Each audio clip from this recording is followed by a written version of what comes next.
Look at these hallways.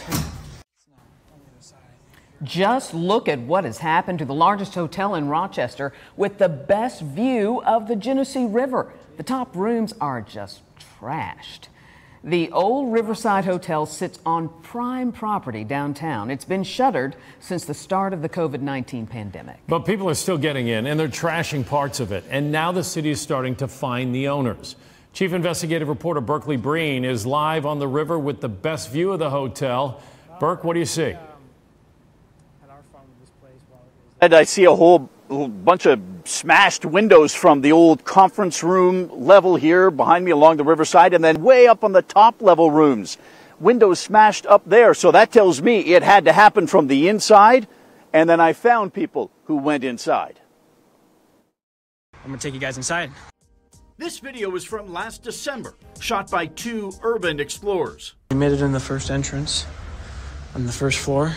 This is the lobby of the old visitor center. The walls are covered with graffiti. The explorers continued through the darkness. I think people broke through this. Oh, geez. And they eventually found their way into the hotel lobby. Oh, dude, you know why? Because people were throwing parties right here. When you look at that building, what do you think and see? Honestly, it was one of the best adventures of my life, really. Aiden Bross was behind the camera. He says he and his partner don't break into buildings, they enter through the openings. And look at what they found on the top floor. All right, guys, so we found one of the penthouses.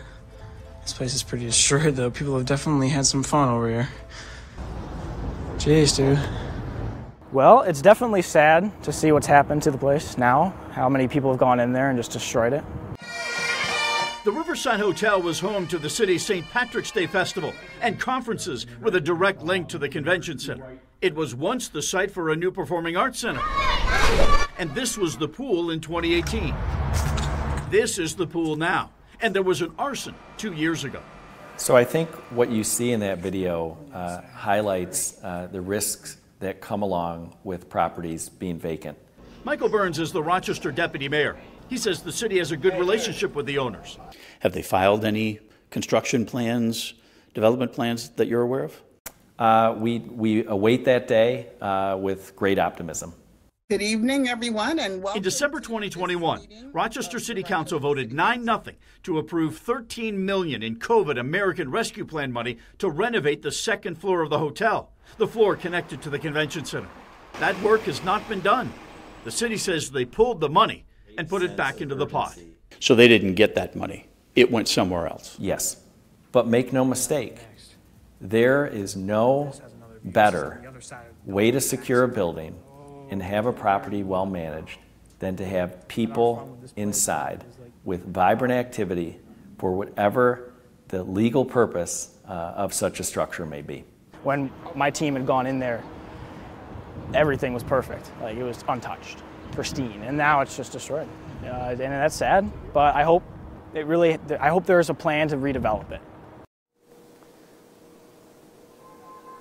So you're looking at a couple of the smashed windows in what would be sort of the conference areas. There's got plywood there. The owners have put up this sheet metal so that people don't climb around the river wall to get inside. But if you look at the chain link fence, part of it that surrounds the property, it looks repaired, like there's patchwork here. This is how people are getting into the property and then getting into the building. The city has started fining the owners 31 tickets for code violations for a total of more than $6,700. Brett and Deanna? Burke, it's just so sad to see in the heart of downtown. Mm-hmm. What about the owners? What are they doing? Yep. Well, they're paying their taxes. We looked in on that. They're all paid up on that, so no problems there. The main owner locally is a man named Angelo Ingracia. He's never spoken to the media about anything that he does. He is partnered with this development company in Buffalo, and one of the guys there emailed me back saying they're going through some of the final approval process. He did say they got state money, although nobody, including him or the state, will tell us how much and where it came from. But I will read you part of the email. Here's the quote. Been a long road, but almost there, pursuing the last of our approvals and can't wait to start working on the building. It can't happen soon enough as far as the city is concerned. This is among their top priorities, if not the top priority, along the river in downtown for them right now. Understandably, it's right there in the heart of downtown. Thank you so much, Berkeley.